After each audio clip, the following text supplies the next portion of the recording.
நம்முடைய பிதாவாகிய தேவனாலும் நம்முடைய இரட்சகராகிய இயேசு கிறிஸ்துவினாலும் உங்களுக்கு கிருபையும் சமாதானமும் உண்டாவதாக.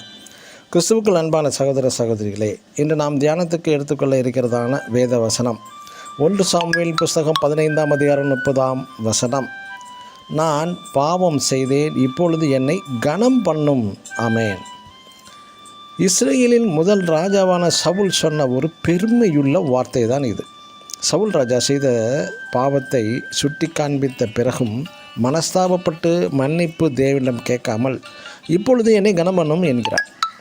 மற்றும் ஒரு சந்தர்ப்பத்தில் ராஜாவாகிய சவுலின் கடைசி யுத்தம் பெலிஸ்தருடன் நடைபெற்றிருந்த கொண்டிருந்த போது வில் வீரர்கள் படுகாயமடைந்து மரிக்கப் போகும் தருவாயில் சவுல் தனது ஆயுததாரி நோக்கி, இந்த விருத்த சேதனம் இல்லாதவன் கையில் அவமானமாய் சாகாதபடி நீ என்னை குத்தி போடி என்கிறான் சவுல் ராஜா. 1 சாமுவேல் 31ஆம் அதிகாரம் 4ஆம் வசனத்தில்.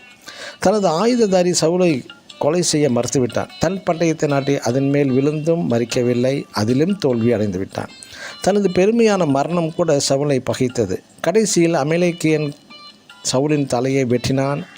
நாம் சவுல் ராஜாவின் ஜீவியத்தை குறித்து ஆராய்ந்தால், துவக்கத்திலிருந்தே அவனுக்குள் மறைந்து ஒளிந்திருந்த பெருமை, கடைசி மூச்சு நிற்கும் வரை பெருமை சவுலை விட்டு நீங்கவே இல்லை. தேவன் எதிர்த்து நிற்கும் ஒரே ஒரு நபர் யார் என்றால், மனிதனுக்குள் மறைந்து காணப்படும் பெருமைக்கு மட்டுமே. யாக்கோபு 4ஆம் அதிகாரம் 6ஆம் வசனத்தில், தேவன் பெருமையுள்ளவர்களுக்கு எதிர்த்து நிற்கிறார். ஆம், இந்த உலகில் கனத்தையும் மகிமையும் விரும்பினால் அது உங்களை அழிவின் பாதையிலே நடத்துகிறது.